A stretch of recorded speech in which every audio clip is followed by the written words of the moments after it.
I take exception with the last exchange that I heard, words like, terms like smear tactics or smear campaign, attack on women's health. What would you have us do?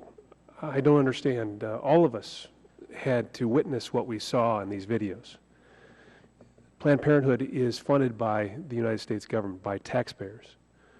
It is our responsibility as members, Republicans and Democrats, to address issues like this in this format. I think it would be easy just to walk away from this and to just pretend like it didn't happen, put our head in the sand. It seems like Congress does that a lot.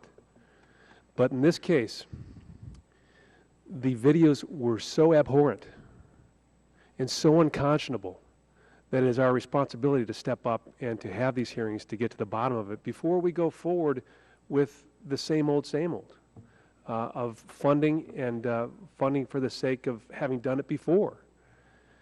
This is our responsibility, and I just want to make that point clear that I'm not here on any witch hunt. I'm not here, I'm a newer member. I've not been a part of anything that's happened in the past.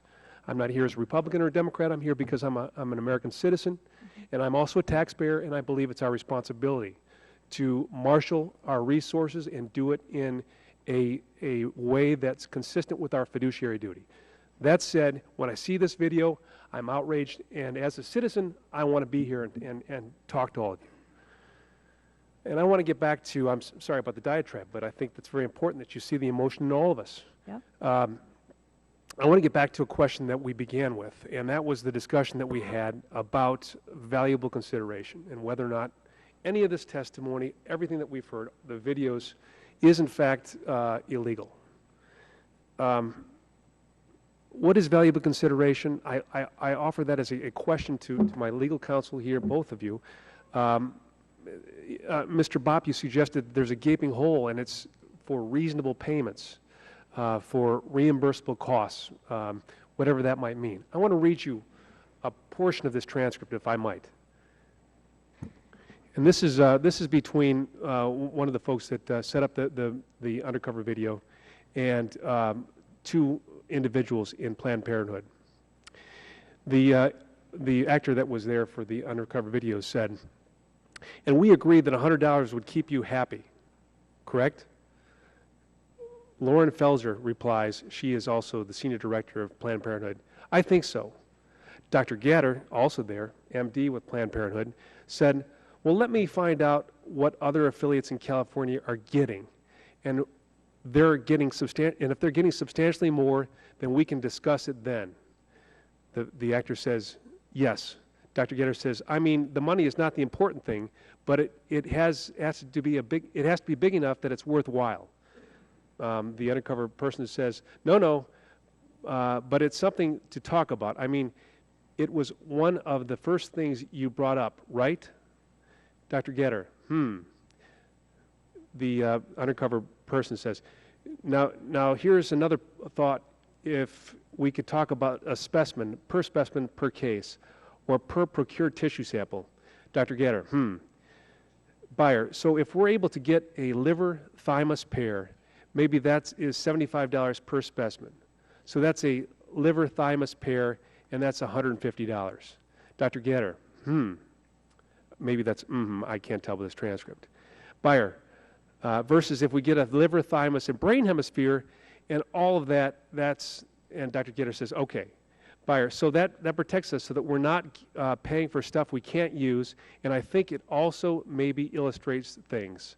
Dr. Gatter, it's been years since I talked about compensation, so let me just figure out what others are getting. If this is in the ballpark, it's fine. If it's still too low, then we can bump it up. I want a Lamborghini. The undercover person says, "What did you say?" And Dr. Gatter says, "I said I want a Lamborghini." Now, I just read you a portion of that transcript, of that video, and I want to know how this appears to be a flat fee exchange. It almost as though they're at a restaurant picking from a menu. Is that not valuable consideration that they're talking about? And have we had any discussion about reasonable payment for reimbursable costs? Well, that is what your last point is. What is noteworthy, because paying anything is a valuable consideration, And the exception, which they are trying to exploit, is for reasonable reimbursement of costs, reasonable payments for various costs associated with the procurement of the tissue. Well, the costs don't vary based upon how many specimens you get out of a particular fetus. What varies is how much money you're going to get out of it. And what is noteworthy about that exchange is where was the discussion or reference to, well, what does it cost us? You know, when they're talking about how much. What she was interested in is, what is the market price? In other words, what is everybody else getting for this? Not because of our costs, but because of what they're getting. That discussion is 100% about maximizing the amount of money that is obtained based on market considerations and based on per specimen. Costs are not going to change no matter how many how many specimens you get, and not based on any idea of what are the costs related to the procurement. Thank you. I know that my time has expired, Mr. Chair, but if I might, the video to which I just referred to and what this committee has repeatedly referred to throughout this hearing is a material part of this discussion. And at this time, I would ask unanimous consent to enter into the record the entire transcripts, all the transcripts from these abhorrent tapes that we have been discussing today. Without Point of objection. parliamentary